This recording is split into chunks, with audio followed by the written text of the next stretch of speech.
Hello, everyone. My name is Kelly Dudley, and I'm with New. And I'd like to welcome you to today's webinar entitled Eco Material Technologies, Creating Solutions to Decarbonize Concrete. We're so glad you could join us today. A video recording and PDF of the presentation you're about to see will be uploaded to the New website, newconcrete.org, following today's webinar.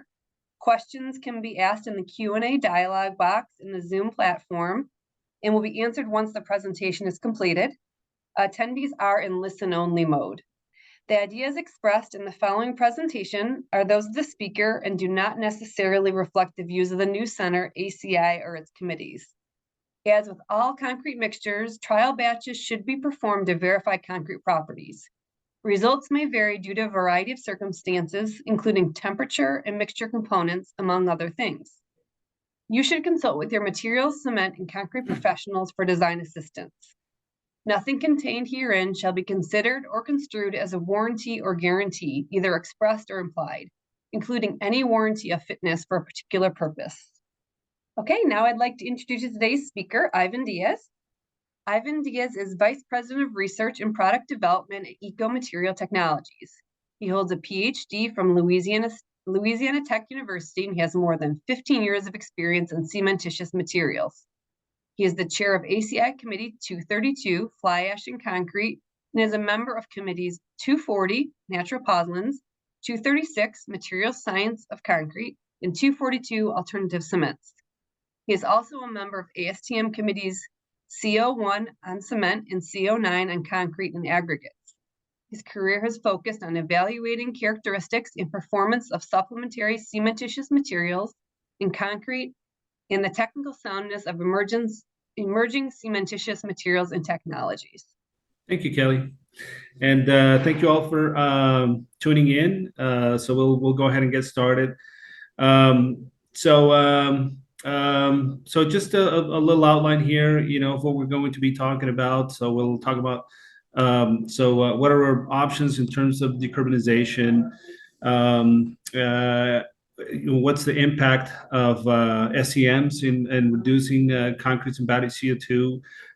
What are the benefits, right? Because it's not just about reducing CO2, but we were going to talk a little bit about what are the benefits of using SCMs in concrete. And then, something that has been on everybody's mind if you're in the industry, which is SCM availability and changing dynamics. And then a little bit about how Eco Material Technologies is contributing to solving the issue of availability and changing dynamics. So we'll start out with the problem, right? Like a CSI episode, they start with a dead body, right? So we'll go ahead and start with that here. And the dead body here in this case is CO2 emissions, right? So the cement sector is responsible for a good percentage of the global CO2 emissions, about 5 to 8%. That number has been growing and is expected to continue to grow. It's well-known fact by now. Most of you, should be aware that a good percentage of that comes from clinker, right? Most of it comes from clinker production, and then as far as clinker production, about 30 to 40% comes from the burning of fossil fuels to make the clinker, and then 50 to 60% comes from actually making the clinker. From the calcination of limestone, right? The dissociation of calcium carbonate, and then about 10% that comes from drying, grinding, some miscellaneous processing, and then transportation as well. So I guess most of it is basically from clinker. And the big chunk of it it's inherent to the process, right? Which is the calcination of limestone. That's one of the reasons that this is CO2 emissions are so hard to abate in cement. And so clinker to cement ratio in the U.S. is about 0.88. So it's a little bit high, compared to the world average, which is 0.76. This is an EPD here on your left from an average EPD from the American Cement Association, right? And it's basically the average global warming potential is about 919 kilograms of CO2 equivalent per ton of CO2. If you look at the Portland limestone cement, that drops to about 844. If we, there's about 90 million tons being produced in the U.S. right now. That number has been hovering between 80 and 90 million tons in the last 10 years.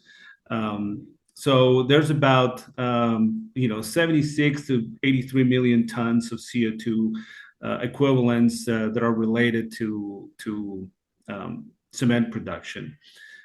So that depends on, how much. A big percentage of that is already in the U.S. is Portland limestone cement, some is still type 1, 2, right? Your regular Portland cement. So that number is, in terms of emissions, between 76 and 83 million tons. So if we look at, kind of the U.S. as a whole, right, that's about 1.2% of the total emissions that are produced in the U.S. So that's not bad compared to worldwide emissions, right? We just on the previous slide, there's about 5 to 8%. Compare that to industry sector, we're about 4.4 of the industrial sector, and that's not taking into account imported fly ash, right? So you see the graph at the bottom. The orange bars are total cement shipments, and the blue lines are manufactured in the U.S. So there's about 20 million tons that are imported every year, which I'm not accounting for in this calculation. So that's a problem, right? So what are the options that we have? The DOE put together a pathway to commercial liftoff report on low carbon cement. And basically they looked at all the alternatives and they kind of grouped everything into 4 categories. So the first one is currently deployable measures, right? So these are things that we're already doing. So things like clinker substitution. So we're talking about the use of fly ash, right? Bottom ash, SCMs, I guess, in general, whether in blended cements or as a separate component in concrete, energy efficiency, process improvements at cement plants, or alternative fuels, just looking at things like biomass and tires as fuel in kilns. So these are things that we're already doing, right? And but there are things that we could do more about, right? And of course, I'm going to be making the case for clinker substitution, right? So some of the other options, right, are CCUS, right? So it's something that is still kind of in the research, trying to gain some traction to go into, industrial trials, right? There's 3 projects that I identified, right? There's 2 by Heidelberg that are, I believe, under construction, and then 1 that is already operating by Machan. The other category is alternative production methods, right? And here we're talking about alternative feedstock and production processes. So we're talking about products like sublime or brimstone that have basically non-carbonate raw materials, or kiln electrification, right? Companies like Furno. And then alternative chemistries. Green Cement, which is kind of a sister company of Eco Materials, has a product. There's a few others like Forterra, Biomason, or Solidia that work off of kind of alternative chemistries to create a binder. So those are kind of our options, right? Currently deployable measures are short-term solutions that we can have. And when I say short term, I mean things that are deployable right now. So let's take a closer look, right, at the realm of clinker substitution in terms of SCMs, right? So here are basically what makes up the whole of SCMs that are used in concrete. So fresh fly ash, the last report from the American Coal Ash Association It says that it's about 12 million tons that are going into concrete, and that's basically, zero burden, no emissions that are associated with that, since it's a byproduct. There's another 2 million that are, that the American Coal Ash Association notes that it's used as a blended cement or as a raw feed for clinker. So I'm not accounting for those. And then also ACIA estimates about 4 million tons were used in 2023 of a combination of ground bottom ash and harvested ash. So that has a burden of around 30 to 150 kilograms of CO2 per ton of concrete. So of course that depends on the processing. So if you have a simple operation, like, if you have, for example, just sieving, drying and sieving the material, then you're probably looking at the lower end of that range, 30 to 50 kilograms of CO2 per ton. If you have processes that are a little bit more energy intensive, like grinding bottom ash, for example, you're closer to the 150 kilograms of CO2. So slag cement, similar to ground bottom ash, right? That's about 147 kilograms of CO2 per ton. And that's about 4 million tons that are marketed into the US. So that's been hovering, for the last few years around 4 million tons. Natural pozzolans is another one, kind of an up-and-comer in the SCM realm. The total capacity that the Natural Pozzolans Association estimates about 2.5 million tons. That's not the actual shipments that are going into concrete. So I'm assuming that is maybe about 1 million tons, and the kilograms of CO2 per ton that are associated with the production of natural pozzolans is less than 100 kilograms of CO2 per ton of ash. And that's the data point that we have, which is our Kirkland natural pozzolan, and it's a non-calcined material. Of course, that may change if you have additional processes. For example, if you have to calcine the material, if you're talking about calcined clays, you're probably going to have a little bit higher emissions than that. But most pozzolans, they're going to fall into the less than 100 kilograms of CO2 if basically all you're doing is mining and grinding. Of course, it also depends on the hardness of the natural pozzolan. And then you have some small amount of alternative SCMs. One example of that is ground glass, right? There's a few companies that are marketing ground glass for use in concrete. But all in all, these materials, have 0 to 20% of the emissions that are associated with cement, right? So they're a common sense solution. Where we use them, so why don't we just use more, right? Another thing to consider, right, is that if well proportioned and cured properly, right, higher replacement of SCMs gives you improved durability, right, and that's a very important fact. Also, there are materials that are already embedded in concrete specifications to the most part. They have good market acceptance, right? We have an existing logistics network, so it's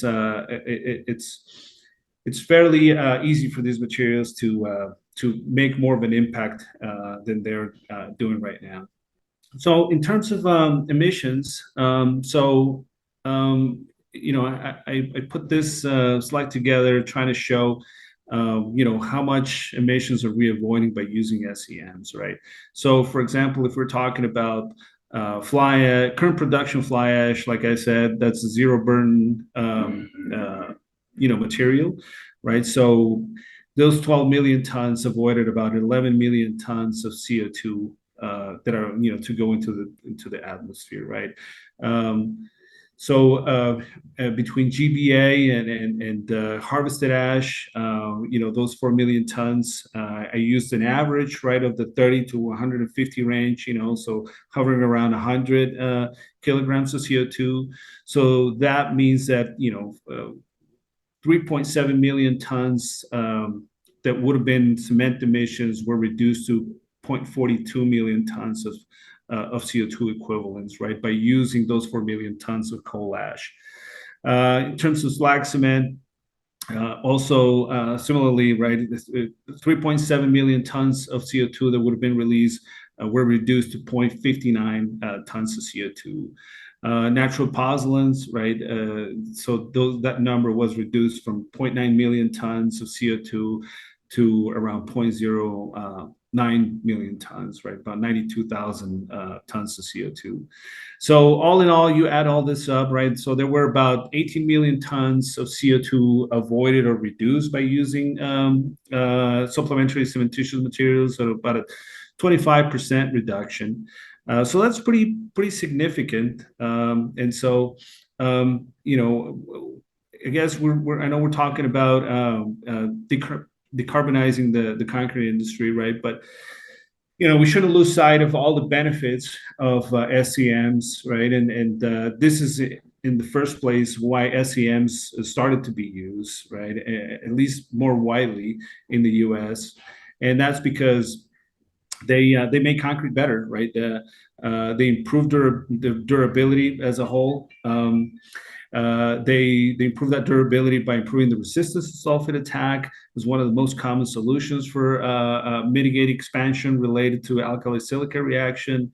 They also lower permeability, right, in climates where you have, for example, a lot of de-icing salts that are used on concrete, or in climates where you have a lot of chlorides in the environment, like for example in Florida. You know, lowering the permeability, right, into the ingress of these foreign ions, it's paramount, right, and it really helps the durability.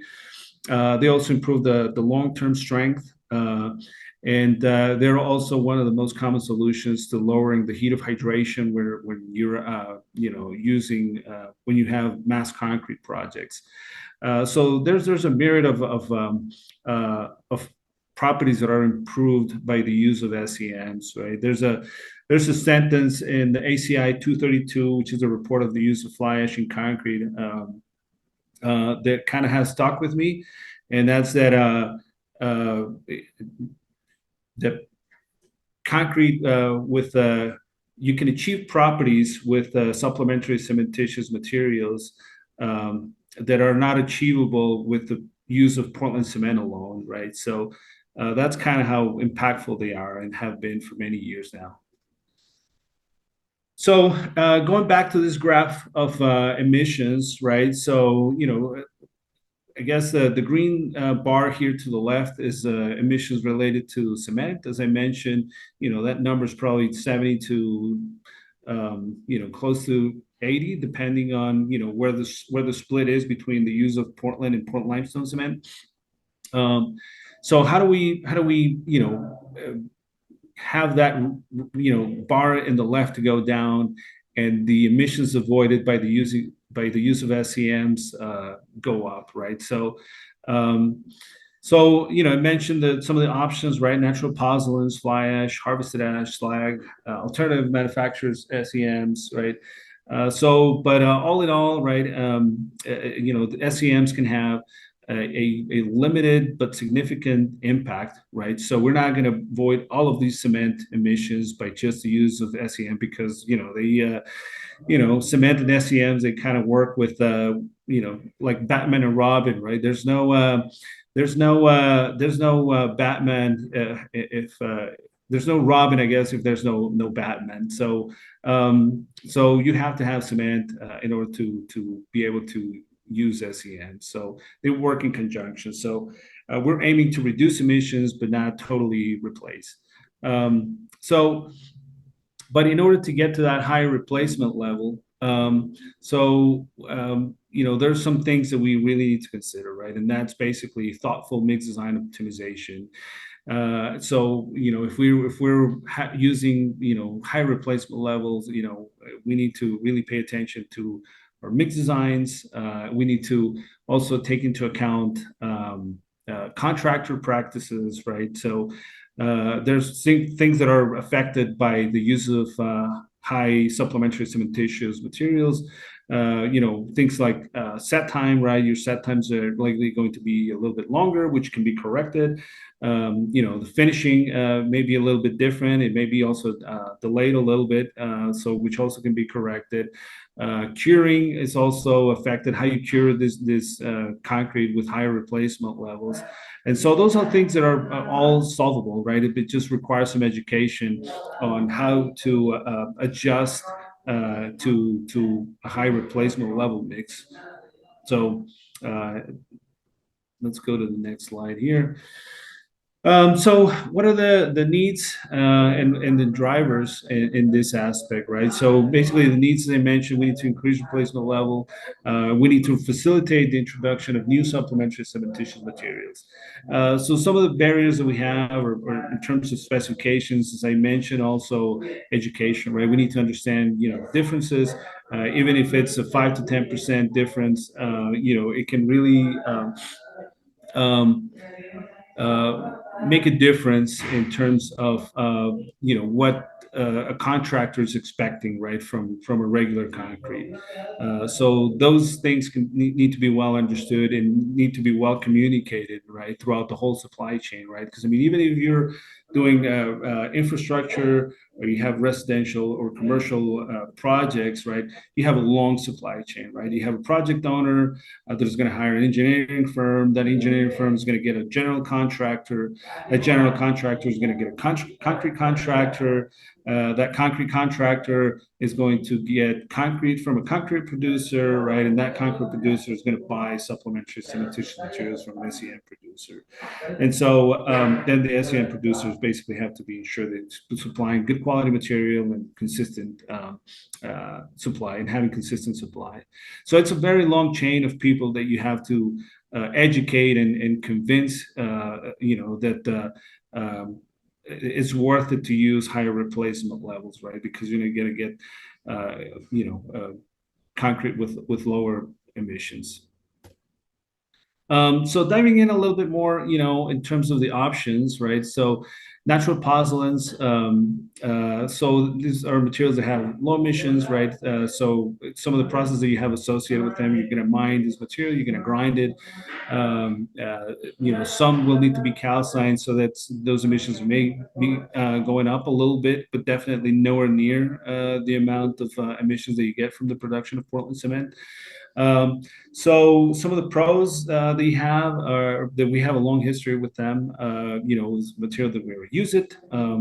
We have embedded in concrete specifications. To the most part, there's some state DOTs that don't have, for example, natural pozzolans embedded in their specifications, but they're much farther ahead, for example, than alternative supplementary cementitious materials. They have good acceptance, especially in the Western United States, where most of the SCM or the natural pozzolan sources are. And you have a vast amount of natural pozzolans in the U.S., right? So it's basically no supply issues. So some of the disadvantages, right? It's like other SCMs. You have a limited amount of impact, by using high volume natural pozzolan concrete. Once again, it requires thoughtful mix design optimization, and you need to consider contractor practices when making those changes. As I mentioned, there's some specification hurdles with natural pozzolans, things like LOI, that some agencies have specifications that are, have been carried over from fly ash, for example, and the use of LOI that don't really apply to natural pozzolans, but nonetheless, those limits are, similar for natural pozzolans, which, don't make a lot of sense. Also, limited market acceptance. Water demand is a big difference from, the current, front runner in terms of SCM usage, which is fly ash, which, reduces water demand, and it reduces more water demand the more you use it because of the spherical nature of it, and it acts as a kind of a lubricant in the mix. And so that's a big difference, and that's a big difference to concrete producers. But nonetheless, it's a material that has been used. It is well accepted in many markets in the U.S. And I put here as far as disadvantages that it's old but new, and that means that the use of natural pozzolans in concrete is very old. I mean, you can go to Roman times, right, where natural pozzolans were being used, and more recently, there was a lot of natural pozzolans that were used out west in the building of dams by the Bureau of Reclamation. So there's a lot of history associated with that. But fly ash was so prevalent that they went into almost disuse for many years, and since the last, let's say, 10, 15 years, there's been a resurgence, with all the changes on fly ash supply that we've had from the last 10, 15 years. So it's kind of a resurgence, right? So it's material that we have a lot of history, that it's old. It kind of went away, but now it's we're using it again, and we're almost again learning how to use the material again. But once again, many benefits associated with the use of natural pozzolans. Slag cement, it's a byproduct from iron smelting in a blast furnace, that is granulated and then ground. So it's low emissions, much lower emissions than Portland cement. We have a long history with the use of GGBFS or slag cement. So it's a material that we're using it once again. A very similar pros and cons. But is generally a material that is well accepted in the market. A lot of times is used in much more or much higher replacement levels than some of the other SCMs, because it's a latent hydraulic material, so it helps you more with strength development, which a lot of times it's a big consideration, of course. It is a byproduct from a carbon-intensive process, right? So it's kind of old technology. So we're not building any more blast furnace slags. So that's kind of a disadvantage, right?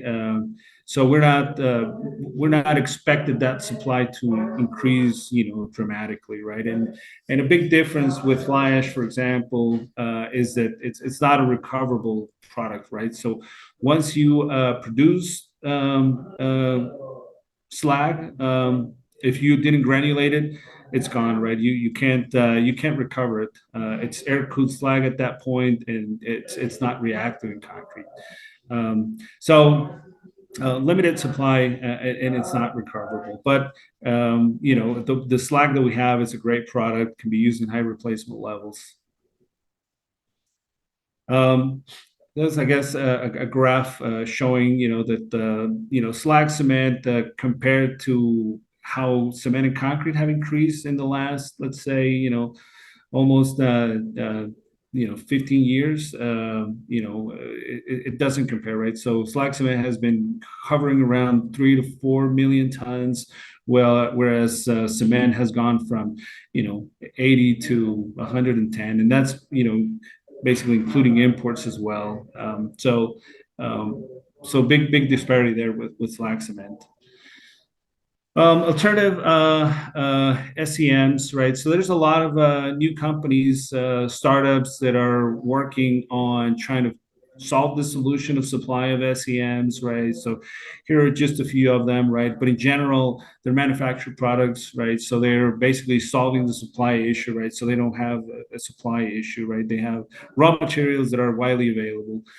So we have a very long-term outlook, right? And some of these advantages is that we don't have history with them, or the history is limited, so that has to be developed. So some of the same disadvantages that other SCMs have. Concrete specifications or material specifications are being developed for them.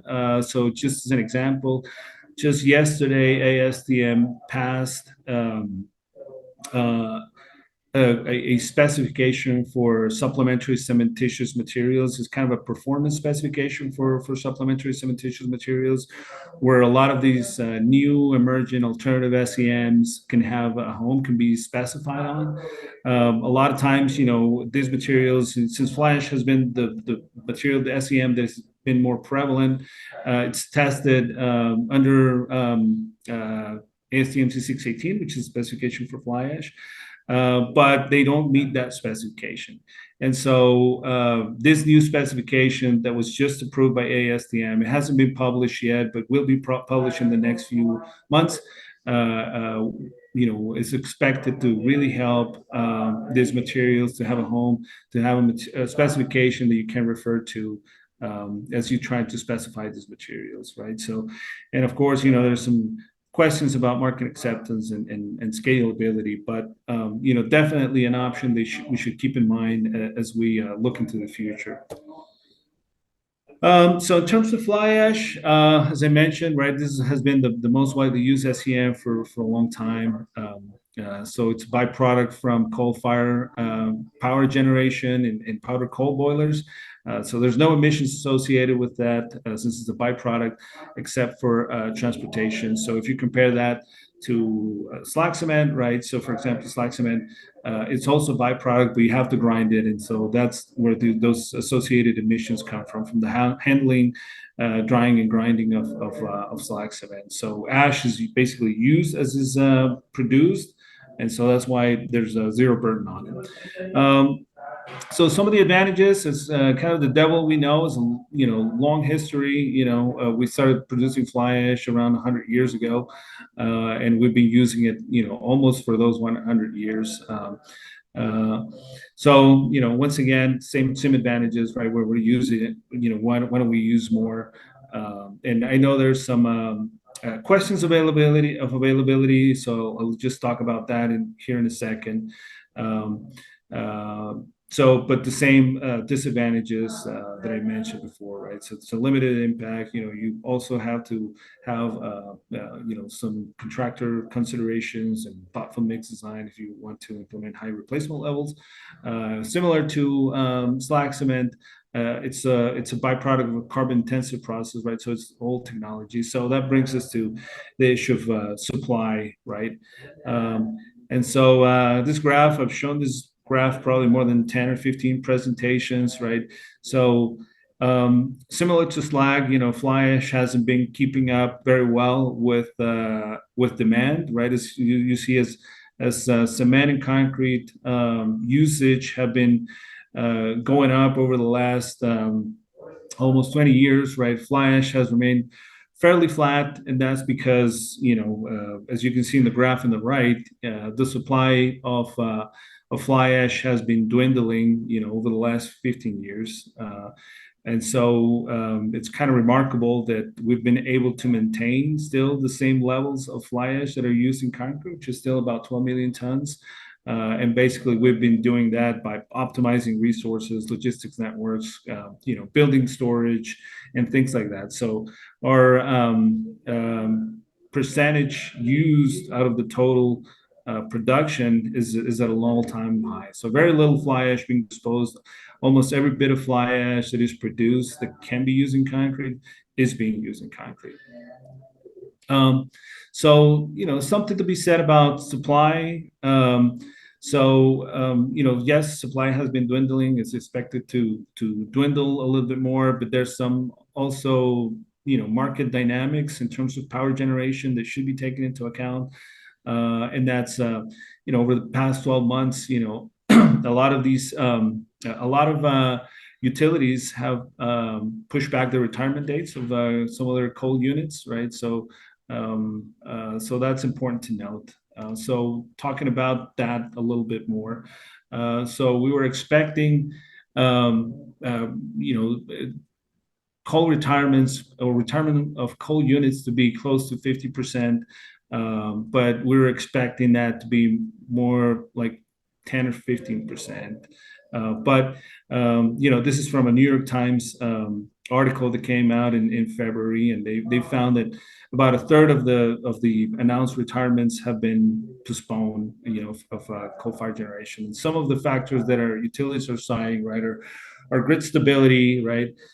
They're estimating a 20% increase in electricity demand by 2035, and that they need more time to transition into other sources. So that has been pushing or canceling the retirement of many coal-fired power plants. So as I said, we're expecting that number to drop about 50%, and so we're expecting that to be maybe more like 10 to 15%. And of course, that those are dynamics change, so that number can always change, but it's looking very different than what was being projected now. And so in terms of supply, right, this is kind of the savior, I guess, in terms of supply of fly ash. It's an option that makes a lot of sense.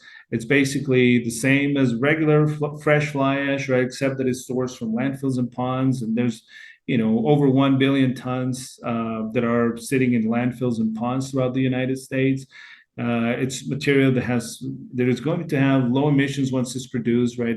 And depends on the amount of processing that you're going to have, whether it's drying, screening, classification, if you're going to have to do some thermal processing to beneficiate the material, if you're going to do grinding as well. So all of these factors, affect, how much emissions you're going to have. But regardless, the emissions associated with these materials are much lower than Portland cement, of course. So some of the advantages, right, is that they're not dependent on existing coal power generation, of course. So they solve the big problem of supply. It's a byproduct with a manufacturing step, which means that now we have an opportunity to improve the quality of the product, and that's also very important. So we're not only improving supply, but we can improve the consistency of the quality of the product. And then, of course, we're cleaning landfills, we're cleaning ponds, so it's a solution that just makes a lot of sense, right? So in terms of disadvantages, right, some of the same disadvantages. The only one that is probably different is that you have to spend a lot of time in vetting your deposits, right? So you have to take into account factors like composition, right? Whether you have contamination of foreign materials in a particular pond or landfill, where is it? Does it have existing infrastructure? All of these kind of things have to be taken into account where you're tackling these kind of projects. But all in all, they're one of the solutions that make the most sense in terms of supply of supplementary cementitious materials. Ground bottom ash is another contender here, and this is basically ash that is not carried by the flue gases during coal during coal combustion, right, in power plants. So basically, fly ash is the material that as you inject powder coal into the boilers, fly ash flies with the flue gases, and then it's collected downstream in precipitators and particulate control devices. And bottom ash is, as the name implies, is the ash that drops to the bottom of the boiler. So there's a little bit of differences, right? It cools down a little bit slower, so it's a little bit less amorphous than fly ash, but it's still a very good pozzolan. So there's about 6 million tons per year of this material, plus the material that is sitting in ponds and landfills. A lot of times it's commingled with fly ash. A lot of times it's disposed of it separately. But there's also a lot of it's part of that over 1 billion tons of material that is in landfills. It's also material that has low emissions. It's material that has to be ground, so the emissions are a little bit higher. But the estimated emissions are or calculated emissions are 150 kilograms of CO2, or around 150 kilograms of CO2 per ton of material. So some of the advantages, right? So the materials are somewhat embedded in concrete specifications, right? And what I mean by that is that it's part of 618, ASCMC 618. Now there's changes that were made to ASCMC 618 to include the use of ground bottom ash and acknowledge the use of harvested ash in concrete. But there's some DOT specifications that need a little bit of work with that and some education. But they're also off to a great start.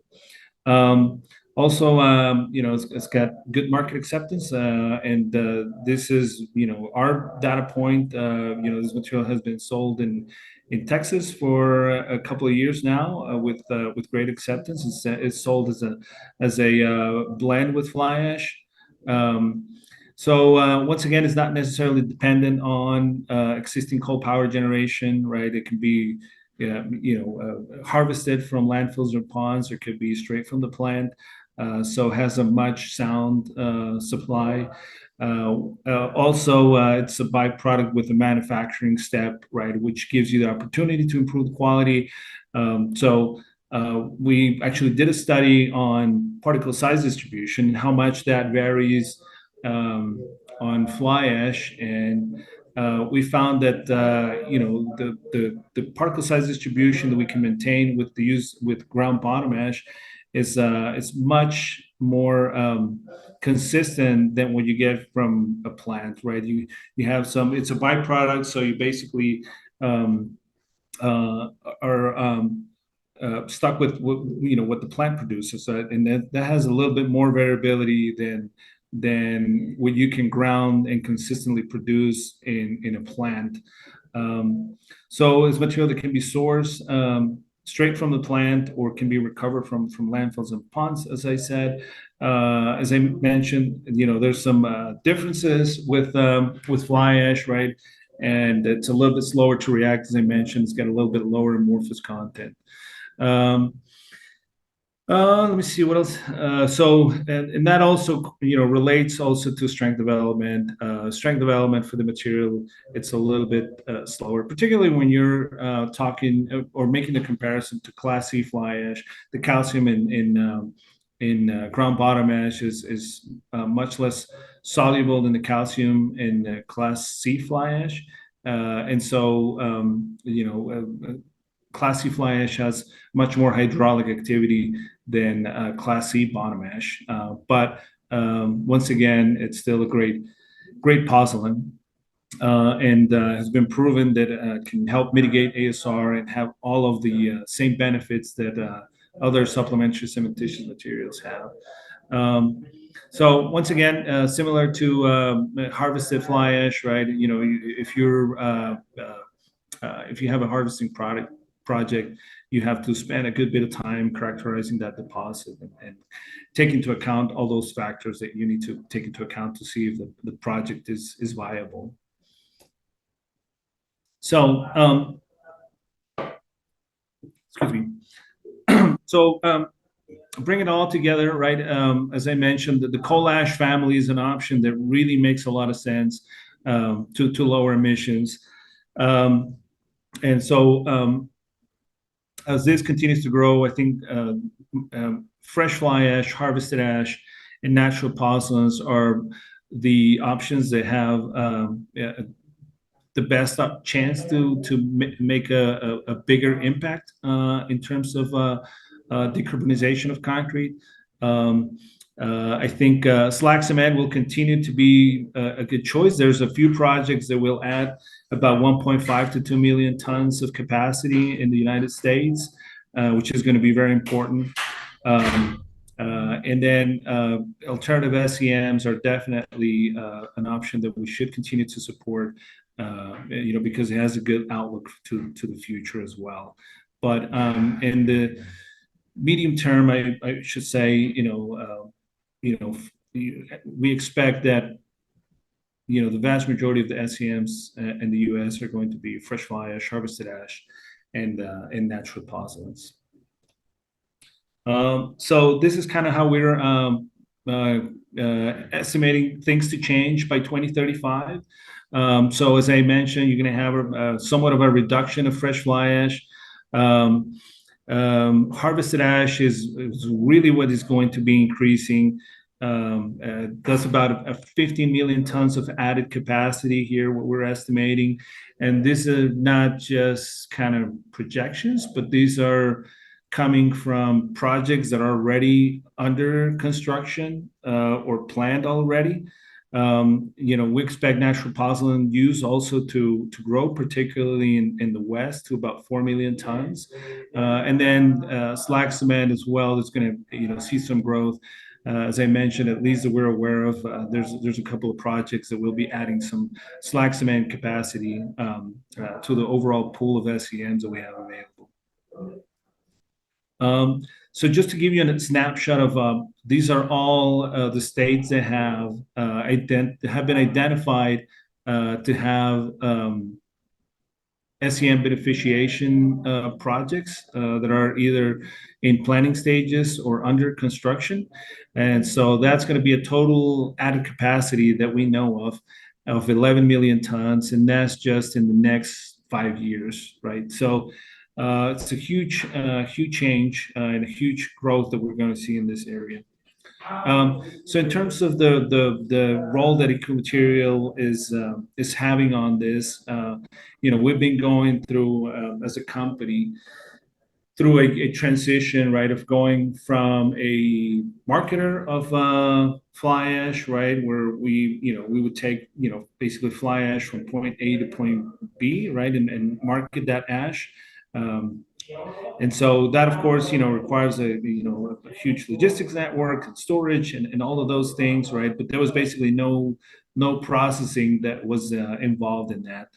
And so the company has been shifting over the last few years.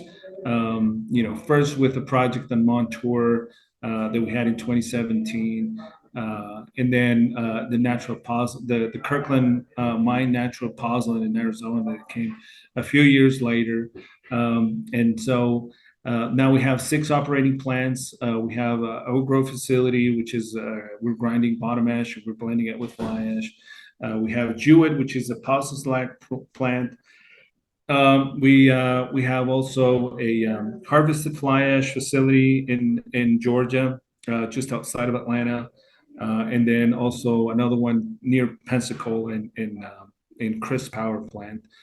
So those are all operating plants. And then it's about 4 plants that we have under construction. We have a natural pozzolan plant, or pozzolan plant rather, in Oregon that is being commissioned right now. We have 2 additional plants in the Southeast, one in Alabama that is going to be harvested fly ash, and then another one in Georgia that is also going to be harvested fly ash. And then one that is in planning stages. It's a little bit earlier. So, let me go back to the Oregon project that's being commissioned right now. The plant in Alabama and the plant in Georgia are going to be commissioned this year. And they're expected to put a significant amount of ash in the market. The North Dakota project, the ground bottom ash project, is it's a little bit further away, but is already under construction. So we expect that to be operational next year, end of next year. And then a couple of projects in the pipeline that we have that are harvested ash and another natural pozzolan in Oregon. So I think this is where the industry is going to more of a manufacturer supplementary cementitious materials. And I think the coal ash family is an option that just makes a lot of sense to help with concrete decarbonization, especially now that we're gearing things up to have steady supply. I know that makes a big difference to concrete producers, and improve quality, right? Improve quality and consistent quality. So I think that those 3 things make a big difference, and we're expecting that to make a big role in concrete decarbonization in the coming years. And with that, I wrap up. Great. Thank you so much, Ivan. We really do appreciate your time today and your presentation. Now it's time for Q&A. So if anyone has any questions you'd like to answer or ask, please ask in the Q&A box. I did see someone raise their hand earlier, but you are in listen-only mode. So if you'd like to ask your question in the Q&A box, we are monitoring that. And we'll just take a minute or so to see if anyone has any questions for Ivan. We did have one question earlier just to mention that we are recording this. We will get this up on the newconcrete.org website probably within a week or so. So this is being recorded as we speak. Okay, looks like we do have a question. The question is, to improve acceptance of alternative materials in Central and East Coast in the USA, how can we utilize the experience we are gaining on the West? I mean, I think just getting the word out there, right? Do your testing, get in front of Department of Transportation. I think venues like NC Square or the National Concrete Consortium, they're a great venue to talk to DOTs and show them the research that you have, showing proving that these materials or the material that you have is worth being considered. They have ample supply of it. So I think what makes the most impact is just getting the word out there, right? It's just make presentations in front of the right people, work with them in terms of specifications and changes that need to be made in order to get your materials approved. But essentially you have to get the word out there and you have to knock on doors. Okay, another one just came in. ASTM C618 for fly ash and natural pozzolans. ASTM has C989 for slag cement and ASTM C1240 for silica fume. Additionally, ASTM C1697 covers blended SCMs. Why the new standard? So the new standard is so there are many materials that don't fall in neither one of the standards that were just mentioned, right? They're not slag cement, they're not, so they don't fall under C989 or 1240, right? They're not silica fume, they don't fall in 618, they're not fly ash or natural pozzolans. And so for example, right, that's a problem that the ground glass industry had. And then what they did was they organized themselves and they went to ASTM and they over several years they developed and created their own specification for the use of ground glass in concrete. But there's a lot of other ones that don't have that don't fall into either one of those specifications, and those are the materials that we're trying to capture with the performance specification. Okay, that looks like that might be it. Please visit the new website at newconcrete.org for more information. While you're there, please visit our resources on lower carbon concrete production and placement. Our website provides access to our sustainable concrete guides, frequently asked questions, webinar recordings, and more. Thank you for attending today's webinar. We do appreciate it. Please stay tuned for future ACI webinars, generally at the end of each month. You will see them on social media, etc., but they'll be on our website. Okay, thank you again, Ivan. Everyone have a great day and a good weekend. Thank you all.